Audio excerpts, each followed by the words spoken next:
É como uma ponta de lança antiga fincada em todo o vasto Oceano Pacífico. Há muito tempo, um povo viajante estabeleceu este lugar como seu lar. A história dos polinésios é uma história natural épica. O homem e a natureza, cada um moldando o destino do outro.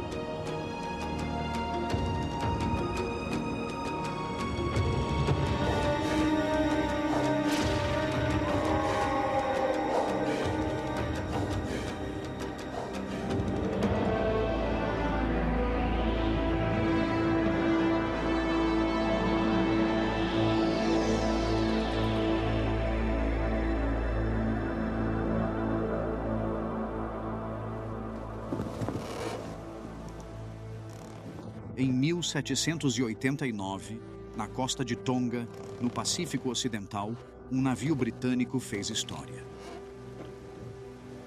O motim a bordo do HMS Bounty impulsionou uma viagem que levaria Fletcher Christian e sua tripulação através de toda a Polinésia até a ilha isolada de Pitcairn.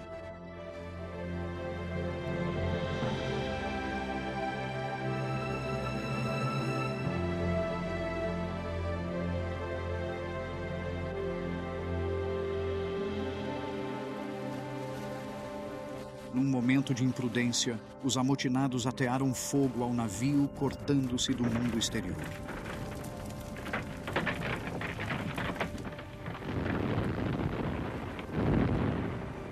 A destruição do Bounty deixou Fletcher Christian e os outros amotinados encalhados numa das ilhas mais remotas do mundo. Mas não foram os primeiros a seguir esse rumo. Navegadores polinésios, plantas e até alguns animais já tinham percorrido esta rota antes. Assim como a tripulação do Bounty, alguns desses pioneiros também queimaram seus barcos. A história da Polinésia para o homem e a natureza é uma saga épica de um esplêndido, mas por vezes trágico, isolamento.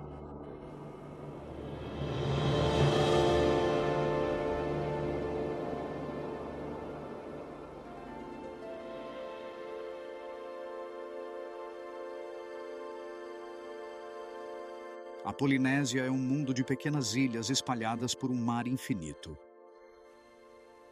A oeste, as ilhas são mais próximas, mas as distâncias ainda são de centenas de quilômetros. As chances de animais ou plantas individuais chegarem e se estabelecerem em qualquer ilha isolada no meio do oceano são pequenas. Mas é preciso praticamente um milagre para que a espécie pioneira estabeleça uma colônia duradoura.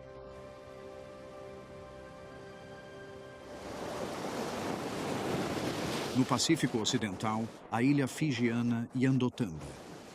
Esta ilha rochosa e remota abriga um réptil misterioso, a iguana cristada. Seus parentes mais próximos vivem na costa da América Central, a quase 8.000 milhas a leste.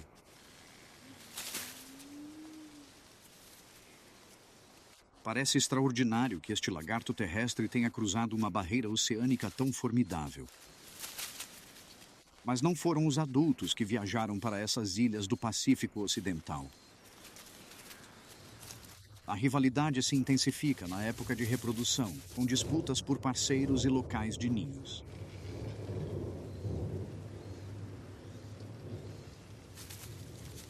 Iguanas fêmeas escondem ovos nas raízes das árvores.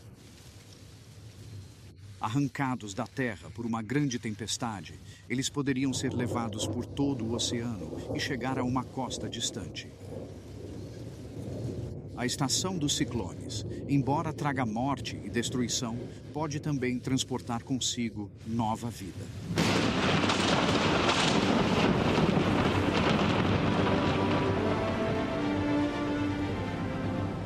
Um ciclone tropical ganha força na vasta extensão do Pacífico Ocidental.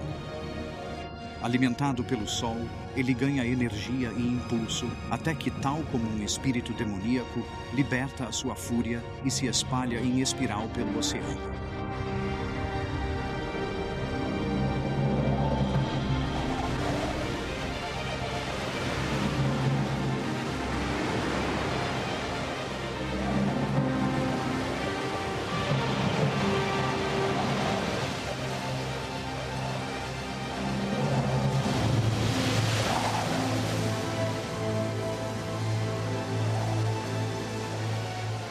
À medida que o ciclone atravessa a Terra, insetos, pássaros e vegetação são varridos para o céu e levados para o mar. A maioria morre, mas alguns são lançados em jornadas de descoberta.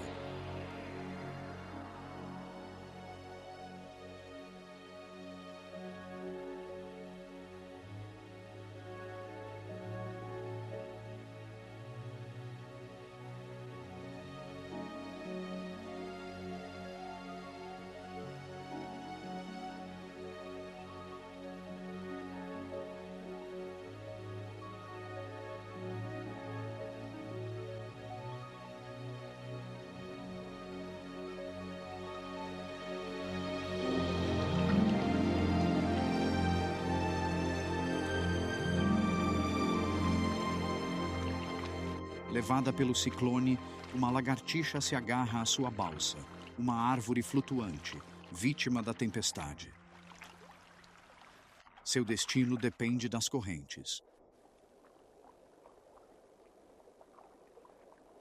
Embora raramente vista, a cobra do mar é o réptil mais numeroso do planeta.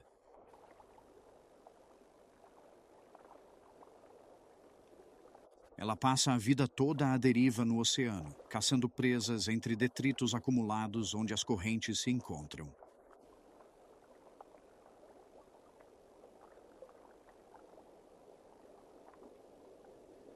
Suas cores vibrantes alertam inimigos. Para peixes, seu veneno é mais letal que o de uma naja.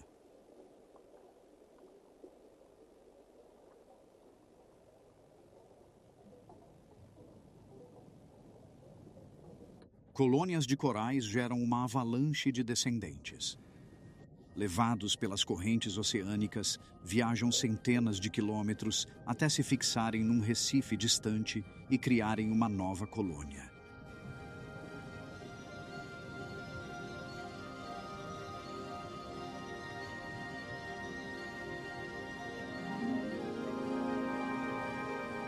Para cada larva que sobrevive, milhões morrem pelo caminho.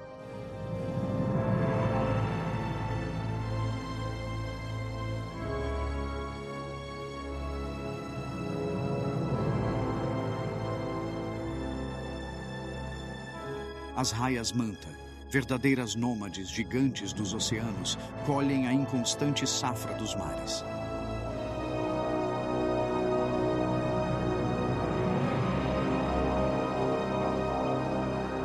Com 6 metros de envergadura, estas viajantes ancestrais viajam pelo oceano à vontade.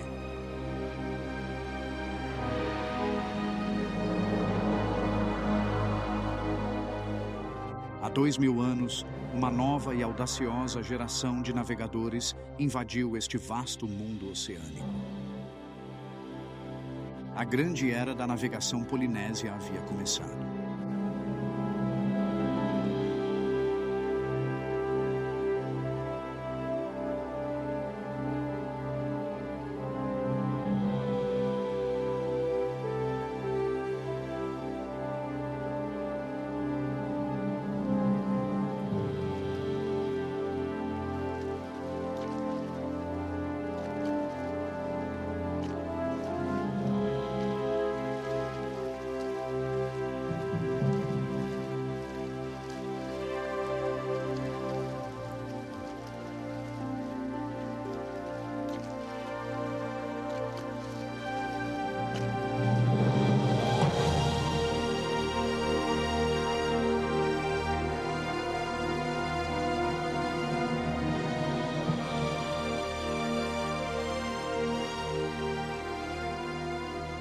Navegadores polinésios criaram um sistema de navegação muito avançado em relação ao resto do mundo.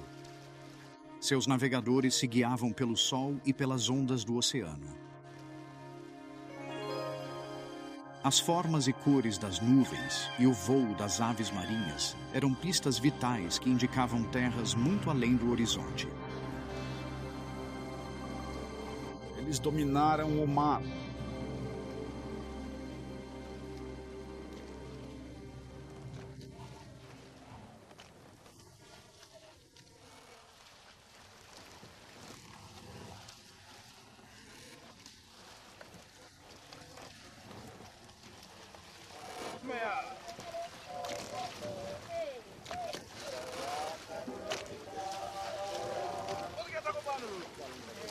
Essas viagens de colonização eram planejadas e abastecidas. Algumas atingiram proporções épicas, durando semanas, talvez meses. Uma compleição física avantajava-se como a melhor garantia para sobreviver no mar. Ser grande era sobreviver. Com o tempo, esses navegantes tenazes cobriram 1/3 do globo e alcançaram cada pedaço de terra nos mares do sul.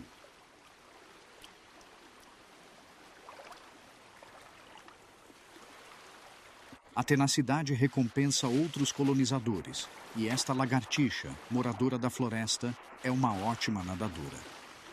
Mas ela tem outro talento menos óbvio. Ela não precisa de macho para fertilizar. Quando ela chega à Terra, consegue dar à luz uma dinastia insular inteira, uma irmandade de lagartixas fêmeas. Todas elas são clones idênticos de si mesma.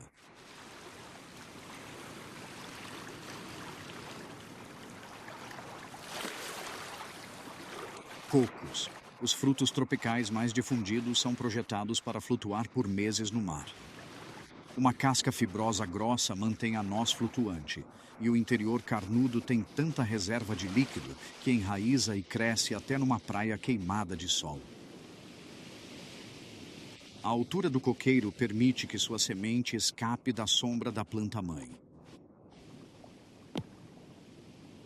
Quanto mais a árvore inclina, mais longe o fruto cairá.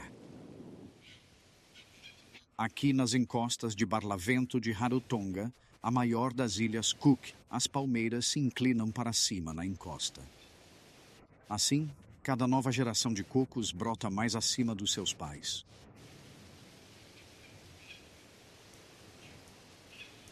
Os cumes de Rarotonga abrigam outra planta com sementes gigantes. A Phytia é da família mundial das margaridas. Todos os seus parentes são menores e têm sementes farpadas que prendem nas penas de aves, sendo transportadas de ilha em ilha. Mas em Rarotonga, a Phytia se tornou uma árvore florestal, crescendo a 12 metros sob a copa ensolarada. Mas há um preço a pagar por essa posição. Isolada nesta ilha, com sementes grandes demais para serem carregadas por aves, a Phytia, como a tripulação do Bounty, queimou seus barcos. As florestas de Rarotonga abrigam outros seres únicos desta ilha. O papa-moscas cacarori, uma das aves mais raras do mundo.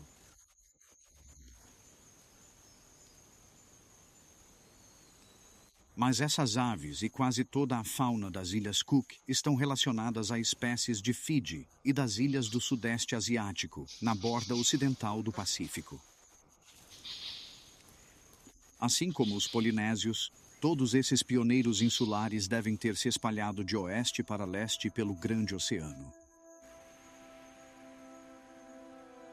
Porém, ventos e correntes predominantes vão na direção oposta de leste a oeste. Porém, a cada 10 anos, há uma mudança drástica nesse padrão. O clima quente incomum traz ciclones ao Pacífico tropical.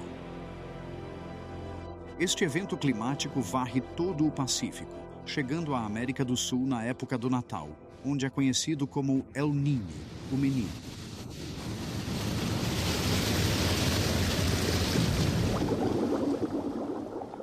Ilhas no caminho desses ciclones são atingidas por ventos e maremotos.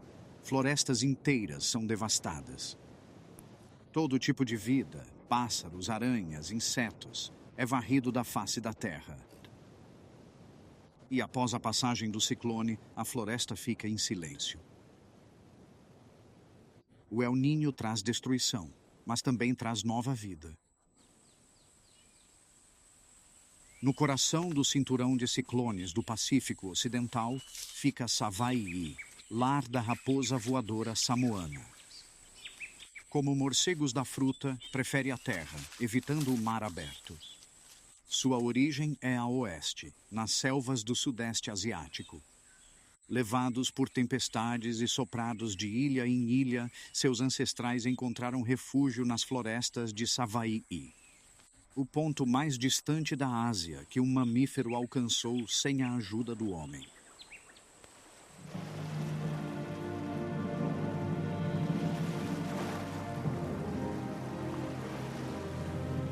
As grandes viagens de descoberta polinésias aconteceram 2000 anos atrás, quando o clima global era mais quente que o de hoje.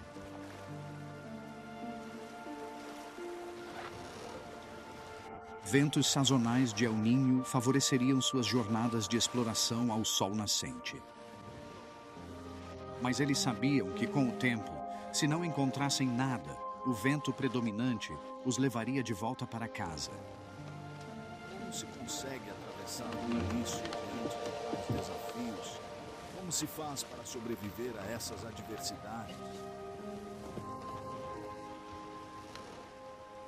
Por aí. Triste, mas meu Deus.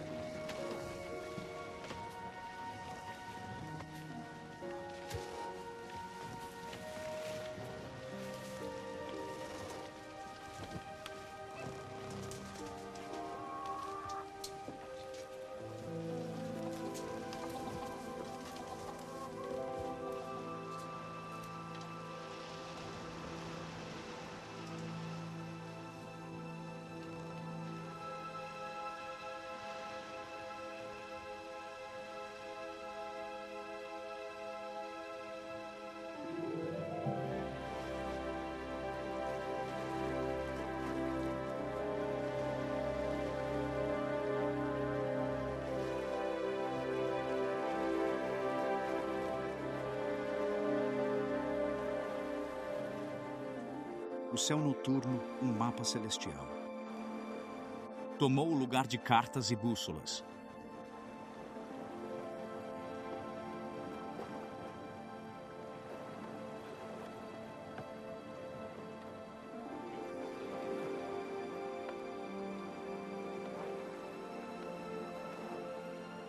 Para os navegadores polinésios, o padrão das constelações era usado para fixar uma faixa de latitude, uma rota marítima marcada por estrelas que os guiava até o amanhecer.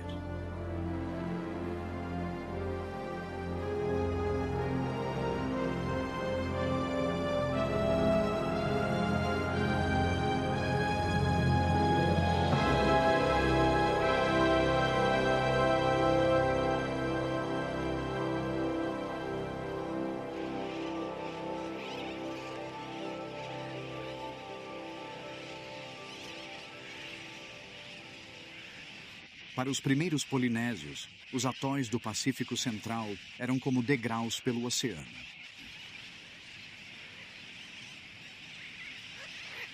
Embora essas ilhas baixas carecessem de água doce, sendo impróprias para assentamento, colônias de aves marinhas forneciam carne e ovos frescos.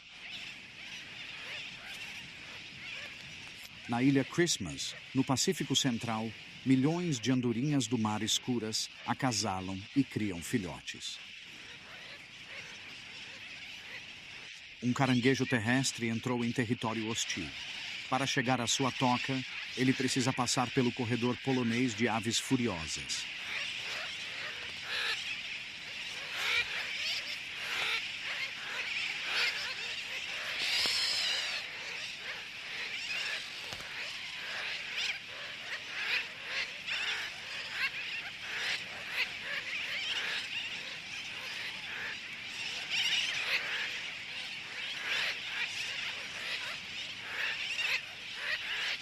Esses atóis remotos não são um paraíso apenas para as aves marinhas. As águas rasas de suas lagoas atraem viajantes do oceano para os quais esses recifes são um local de peregrinação.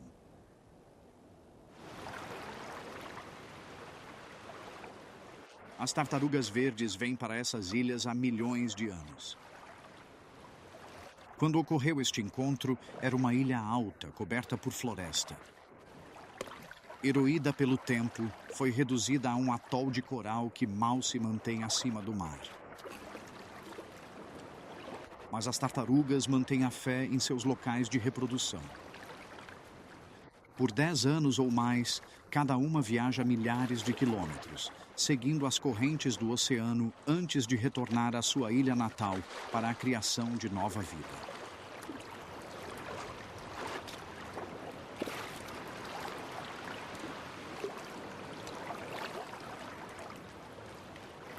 Somente à noite as fêmeas virão à praia para botar seus ovos na areia de coral.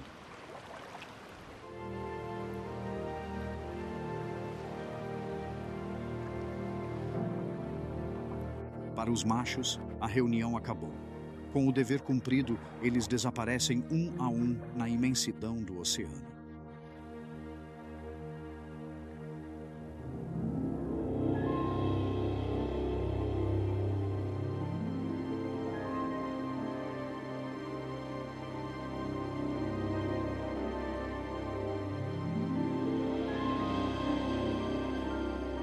Além do círculo protetor do Recife, o mar aberto é um mistério profundo.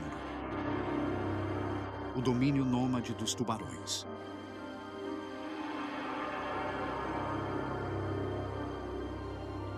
Ninguém sabe por que tubarões cinzentos se reúnem assim no Recife exterior. Talvez eles também venham para acasalar ou simplesmente se reúnam em certas ilhas que servem como faróis na vastidão sem traços deste imenso oceano.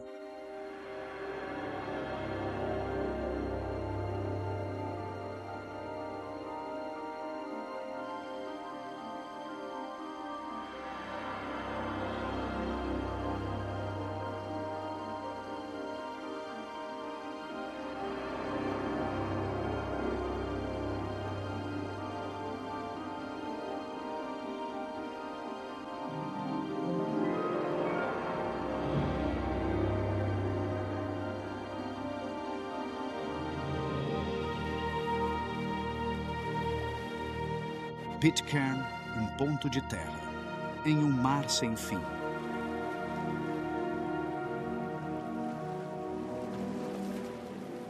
Durante meses, Fletcher Christian e sua tripulação navegaram com o Bounty pelo Pacífico Central antes de encontrar este grão de terra, seu destino final.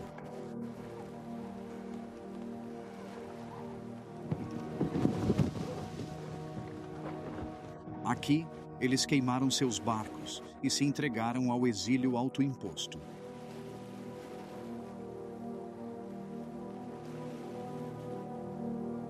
Pitcairn, a mais de 1.600 quilômetros do Tahiti, ficava no leste dos principais grupos de ilhas da Polinésia, distante das rotas marítimas da Marinha Britânica, que buscava vingança pelo motim de Fletcher Christian. Ao buscar um desembarque seguro, perceberam a diferença da ilha para o paraíso do Tahiti. Com menos de 1,6 quilômetros de largura, Pitcairn, ao sul do Trópico de Capricórnio, não tem recife para abrigo do mar implacável. Ainda assim, a vida encontra um apoio.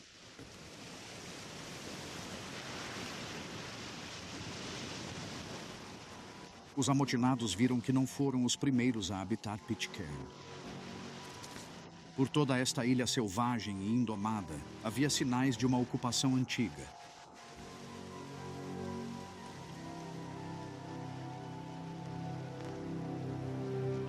Ao explorarem os penhascos, descobriram pedreiras escavadas na dura rocha vulcânica e terrenos limpos para o cultivo. Onde a tripulação do Bounty desembarcou, encontrou estranhas figuras polinésias gravadas na falésia.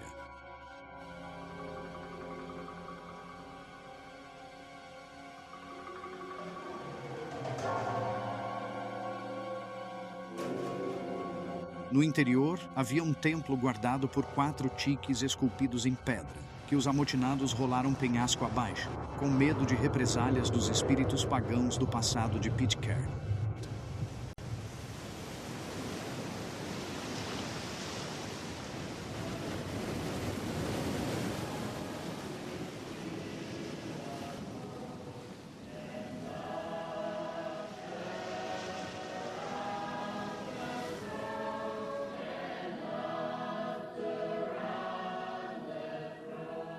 John Adams, último sobrevivente dos amotinados originais, estabeleceu um modo de vida cristão para si e para os taitianos que vieram no Bounty.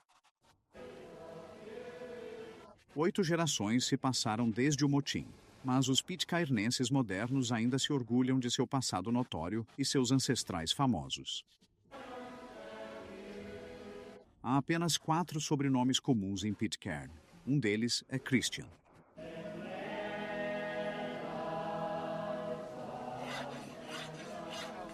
Os ilhéus de hoje, como Ben Christian, orgulham-se do seu sangue taitiano e da cultura polinésia, que se tornou uma parte integral da língua e do modo de vida de Pitcairn.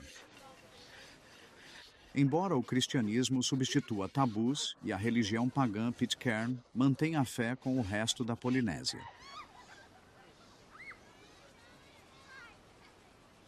Sua vida social gira em torno da escultura em madeira. Curiosidades de madeira vendidas a navios são importante fonte de receita para os ilhéus.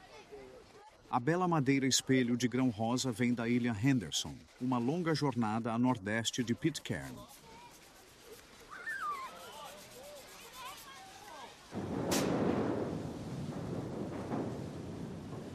O bote dos pitcairnenses é sua única ligação física com o mundo exterior.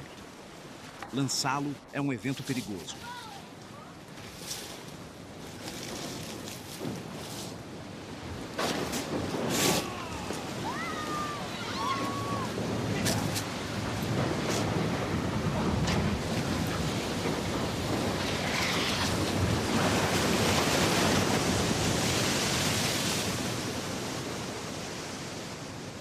O bote é usado para encontrar o navio de suprimentos que passa da Nova Zelândia para o Canal do Panamá e para suas expedições anuais à remota ilha Henderson. Além do alcance de aeronaves, os pitcairnenses estão tão isolados como os amotinados do Bounty há 2 séculos. Henderson, um nome nada polinésio para esta ilha desabitada, é um paraíso de pássaros.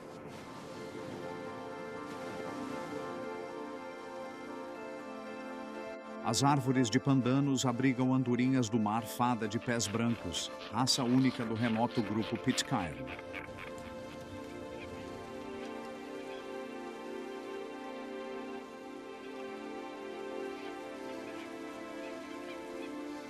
O ovo único posto em um galho nu é incubado alternadamente por cada ave-mãe.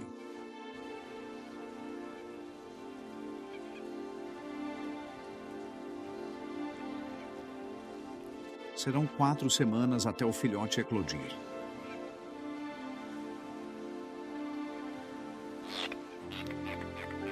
Henderson fica logo fora dos trópicos e não tem nenhuma lagoa de coral rica.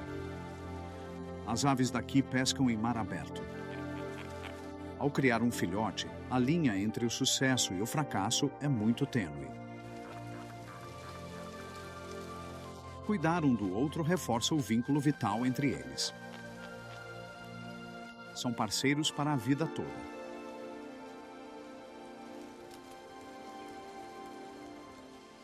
Em terra, a floresta de árvores espelho abriga o rouxinol de Henderson. A ilha sustenta 7.000 pares da espécie, que evoluiu de forma única. Grande competição por território e ninhos. Este juvenil da estação anterior ajuda a criar outra ninhada.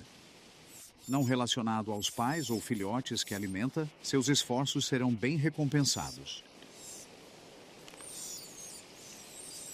Como inquilino estabelecido, está bem posicionado para herdar este valioso canto da ilha e, com ele, a chance de um dia criar sua própria família.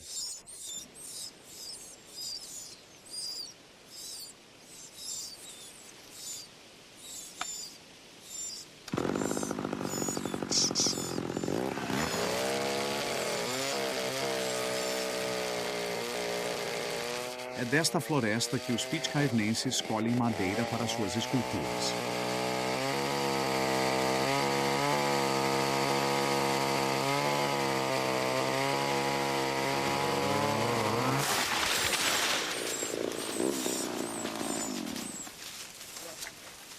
A visita anual dura no máximo 1 ou 2 dias, com pouco impacto na vida selvagem.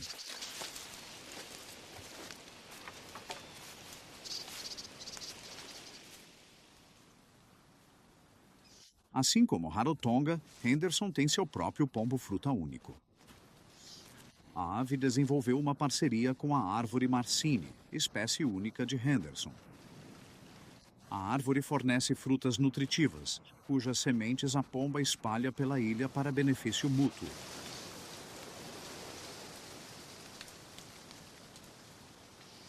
Em contraste com os pombos-fruta continentais, a raça de Henderson voa mal, preferindo andar ou escalar pela floresta.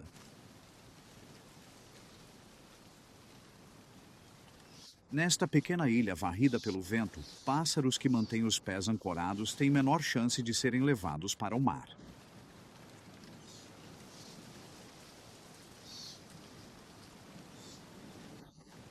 A seleção natural favorece os que saltitam e esvoaçam, não os que voam.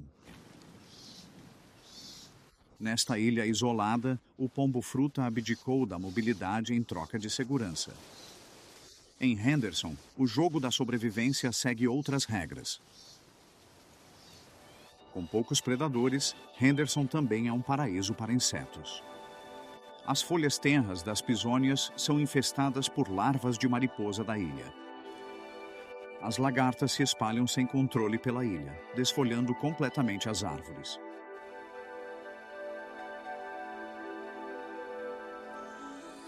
Saciadas, as lagartas descem de rapel ao chão da floresta, onde viram mariposas adultas.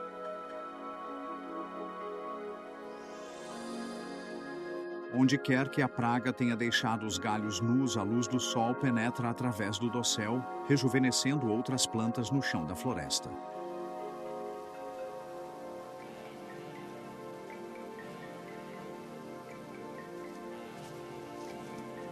O rato da ilha foi trazido por viajantes polinésios que valorizavam sua carne.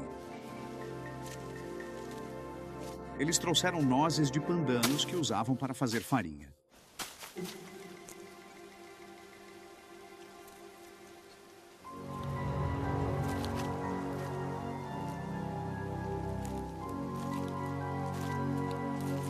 Pelo cheiro, os ratos caçam os frutos caídos, também favoritos dos caranguejos eremitas que infestam a ilha.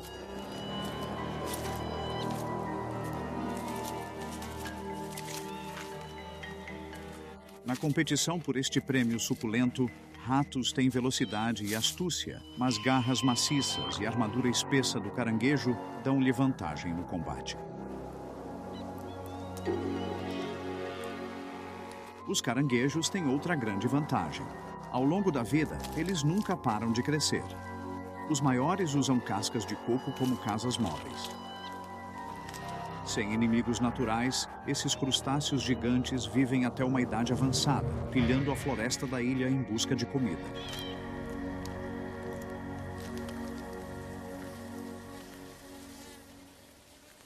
Carniça é a sua iguaria favorita.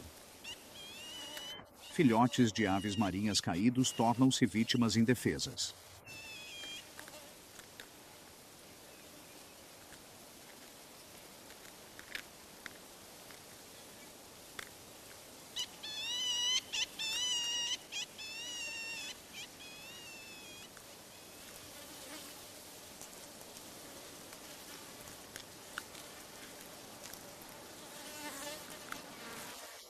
É a economia da ilha. Nada é desperdiçado. Para andorinhas do mar fada, caranguejos saqueadores são só um perigo da vida na ilha.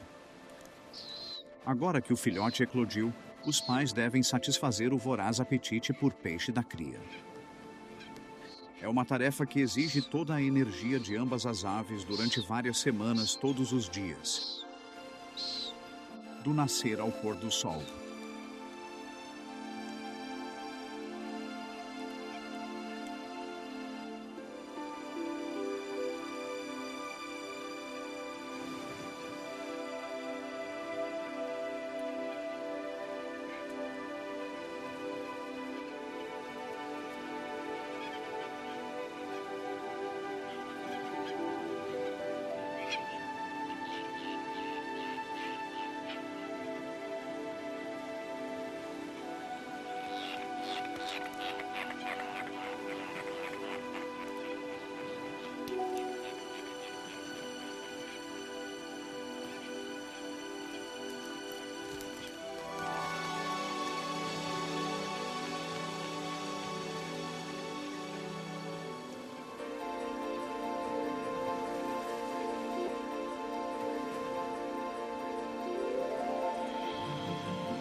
No mundo real da vida na ilha, há inevitavelmente vencedores e perdedores. Essa é a tragédia do paraíso.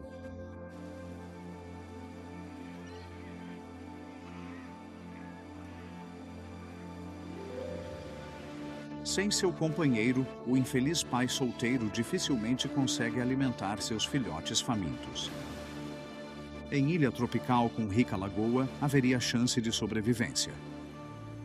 Mas aqui em Henderson, a simples saga de vida e morte se torna mais evidente.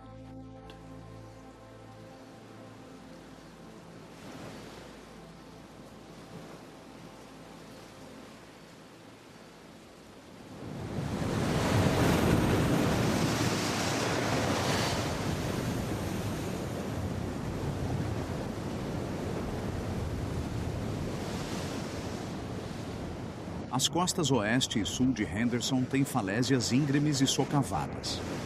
Aqui, as ondas do oceano erodiram a rocha calcária, criando cavernas.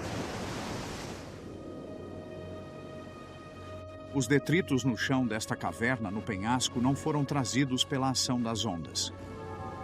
É o que restou de uma ocupação humana que se estendeu por no mínimo 700 anos. Anzóis esculpidos em madrepérola mostram que esses primeiros polinésios eram pescadores. Mas ossos descartados mostram que também caçavam aves.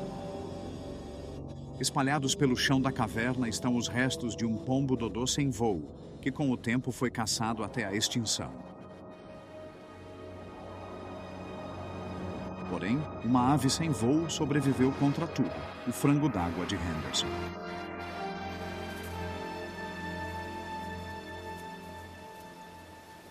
Mais conhecido como pássaro-galinha pelos pitcairnenses, esta elegante espécie é a única ave não voadora sobrevivente em toda a Polinésia Oriental. Embora hoje não voe, os ancestrais do pássaro-galinha de Henderson devem ter voado para cá de outra ilha. Como o pombo-fruta, o voo se tornou um obstáculo à sobrevivência.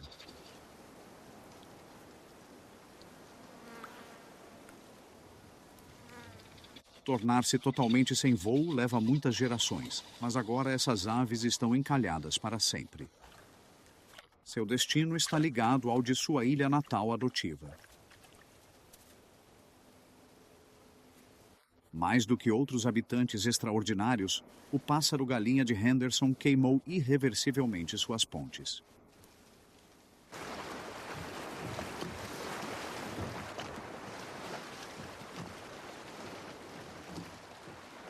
Além das ilhas Pitcairn, 4.000 milhas de oceano aberto se estendem para o leste até a costa da América do Sul. 1000 anos antes de Colombo se aventurar pelo Atlântico, os viajantes polinésios descobriram e colonizaram a única ilha habitável nesta que é a parte mais remota do Pacífico. Ela marca o extremo mais a leste do Triângulo Polinésio.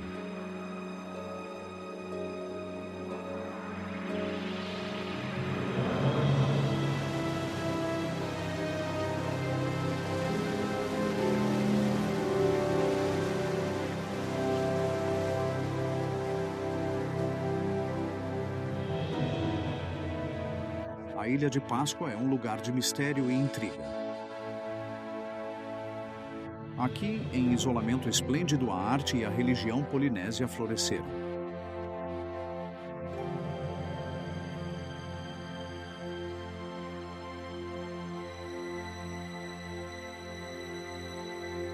Há muito tempo, a Ilha de Páscoa emergiu do mar. Suas crateras vulcânicas eram cobertas por florestas. Seu clima temperado e solo rico tornaram-na habitável para as pessoas que descobriram e domaram este terreno selvagem.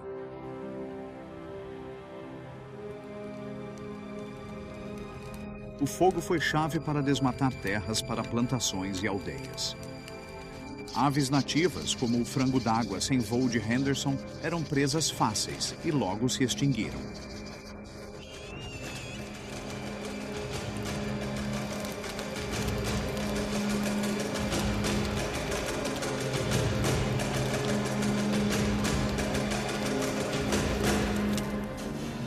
Com a expansão da população, surgiu uma classe dominante. A autoridade deles vinha do poder dos espíritos ancestrais corporificados como estátuas poderosas, os Moai.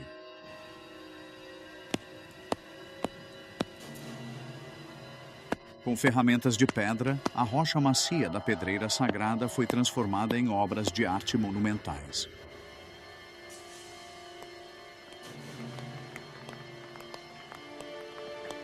Por um sistema extraordinário de cordas e postes, os ilhéus moveram as estátuas gigantes pela paisagem rochosa. À medida que mais estátuas eram feitas, mais árvores eram cortadas para alavancas e rolos. Com o tempo, a floresta foi consumida.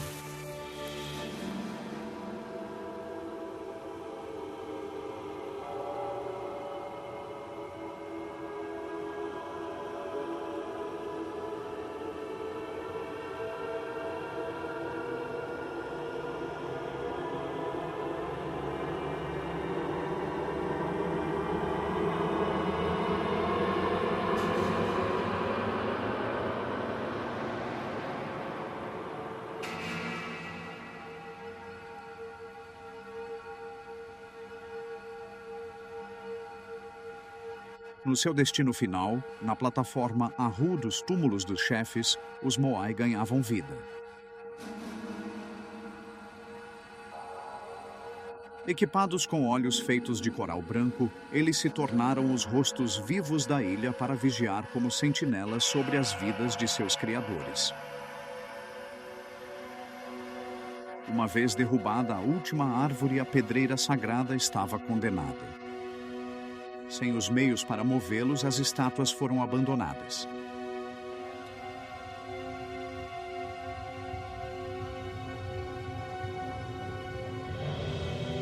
Obcecados pelo culto de estátuas, ilhéus negligenciaram a terra. Sem árvores para proteger o solo, colheitas falharam. Pessoas famintas morreram. A ilha entrou em uma era de escuridão. Tribo contra tribo. A guerra civil incendiou este pequeno pedaço de terra.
Com a falta de madeira para construir barcos, não havia escapatória desta pequena ilha. As pessoas ficaram encalhadas no inferno que elas mesmas criaram. Nenhuma outra civilização queimou suas pontes de forma tão eficaz, nem causou sua própria extinção tão dramaticamente.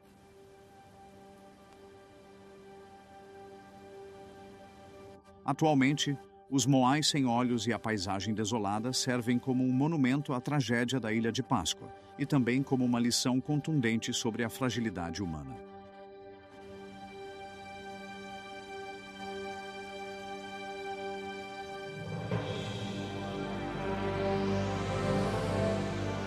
A Ilha de Páscoa tornou-se o posto mais extremo do mundo polinésio.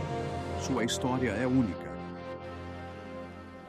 Mas em outras partes do Pacífico, viajantes levaram o modo de vida polinésio a terras onde engenhosidade e determinação não foram frustradas pelo isolamento. Bem ao norte, eles descobriram o Havaí, uma nova pátria onde a cultura polinésia cresceu e se fortaleceu cada vez mais.